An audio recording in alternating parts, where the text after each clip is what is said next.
নমস্কার বন্ধুরা, আশা করি সবাই ভালো আছো আর ভগবানের কৃপায় আমিও ভালো আছি। তোমাদের সবাইকে তনুজ লাইভে স্বাগত। আজ আবার চলে এসেছি নতুন রেসিপি নিয়ে, মানে পুরনো রেসিপি আবার নতুন করে। তো চলো বন্ধুরা, আজকে আমি আমার মায়ের একটা রান্না করব ঢেঁড়স সর্ষে দিয়ে। তোমাদের যদি ভালো লাগে অবশ্যই কমেন্ট করো। আর এবার থেকে আমি যে রেসিপিগুলো নিয়ে আসবো সব আমার মায়ের রান্না। ছোটোবেলা থেকে যে রান্নাগুলো দেখে বড় হয়েছি বা খেয়েছি সেই রান্নাগুলোই আমি এবার থেকে দেখাবো। তো বন্ধুরা চলো তাহলে রান্নায় চলে যাওয়া যাক। আজকে করছি ঢেঁড়স সর্ষে। ঢেঁড়সগুলো আমি ধুয়ে নিয়েছি। ধুয়ে নিয়ে ঢেঁড়সের আগা আর পিছুটা কেটে দিয়ে আমি মাঝখান থেকে চিড়ে নেব।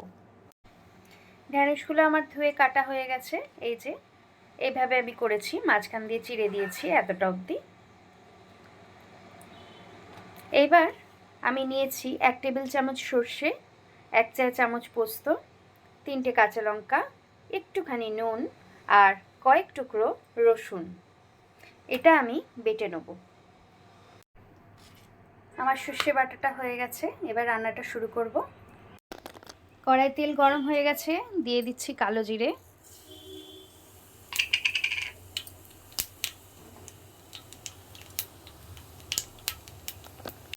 আমি পেস্টটা একটু সর্ষের তেল দিয়ে রেখেছি।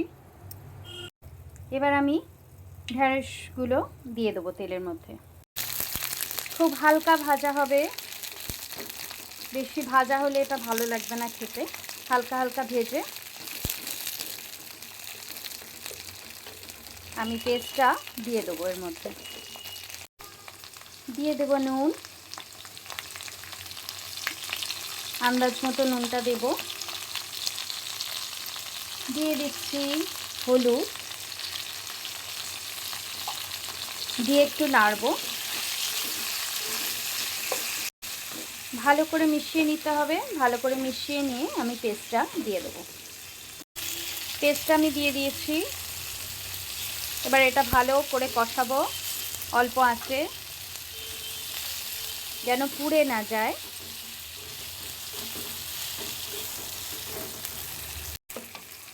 দিয়ে দিচ্ছি অল্প একটু চিনি, এটা অপশনাল, এটা দিতেও পারো নাও দিতে পারো।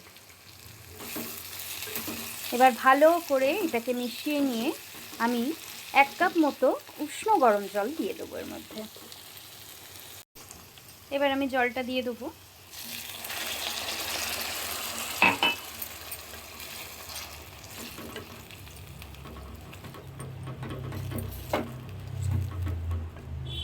দিয়ে 5 মিনিট মতো ঢাকা দিয়ে রাখবো। খুব চটজলদি হয়ে যায়, সময় বেশিক্ষণ লাগে না। আমার রান্নাটা হয়ে এসছে। এবার কিছুক্ষণ 1 মিনিটের মতো একটু ফুটলে আমি এটা বন্ধ করে দেবো। আমার রান্না কমপ্লিট, একদম রেডি খাওয়ার জন্য। এবার গরম গরম ভাতের সঙ্গে এই খাবারটি ঢেঁড়সের সর্ষে পোস্ত খুব ভালো লাগে। তোমরা ট্রাই করো এবং জানিও যে আমার মায়ের রান্না তোমাদের কেমন লেগেছে। আর লাইক অবশ্যই দেবে, আর আমার চ্যানেলের সাবস্ক্রাইব বাটনটা প্রেস করে দিও। তো চলো বন্ধুরা, আজকের মতো বিদায়। আবার আসবো আমার মায়ের রান্না নিয়ে। টাটা। সবাই ভালো থেকো, সুস্থ থেকো।